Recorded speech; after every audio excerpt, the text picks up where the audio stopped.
লক্ষ্মীপুরের রায়পুরে একই পরিবারের মা ও ৩ বোনকে নৃশংসভাবে হত্যার ঘটনায় শোকস্তব্ধ পুরো দেশ। মুহূর্তেই ভেঙে চুরমার হয়ে গেছে একটি সংগ্রামী পরিবারের সব স্বপ্ন।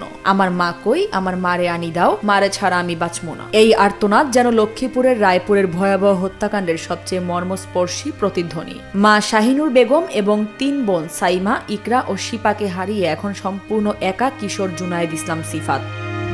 বাবা কামাল হোসেন ৭ বছর আগে মারা যাওয়ার পর অভাব অনটনের সংসারের হাল ধরেছিলেন মা শাহিনুর বেগম। স্থানীয় মানুষের সহযোগিতা আর সিফাতের সামান্য আয়ে চলত ৪ সন্তানের স্বপ্নের সংসার। প্রতিদিনের মতো ঘটনার দিনও সকালে কাজে যাওয়ার আগে মায়ের সঙ্গে শেষবারের মতো কথা হয়েছিল সিফাতের। মা শুধু জানতে চেয়েছিলেন নাস্তা করেছে কিনা। সেটি হয়ে রইল মা ছেলের শেষ আলাপ। কাজ শেষে ফিরে সিফাত দেখতে পায় রক্তাক্ত নিথর পড়ে আছেন তার মা ও ৩ বোন। মুহূর্তেই ভেঙে পড়ে তার পৃথিবী।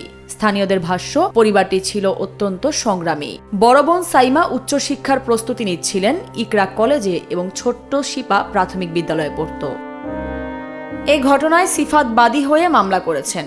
পুলিশ জানিয়েছে হত্যাকাণ্ডের প্রকৃত কারণ উদ্ঘাটনে তদন্ত চলছে। অভিযুক্ত হিসেবে আটক এক ব্যক্তি গণপিটুনির পর হাসপাতালে মারা যান। তবে ঘটনার পেছনের উদ্দেশ্য সম্পর্কে তদন্ত শেষ না হওয়া পর্যন্ত নিশ্চিত কোনো মন্তব্য করতে রাজি নয় আইন শৃঙ্খলা বাহিনী। একটি পরিবার হারানোর এই বেদনাবিধুর ঘটনায় শোকাহত পুরো দেশ। আর সিফাতের সামনে এখন সবচেয়ে বড় প্রশ্ন, স্বজনহীন এই জীবন কিভাবে এগিয়ে যাবে তার ভবিষ্যৎ।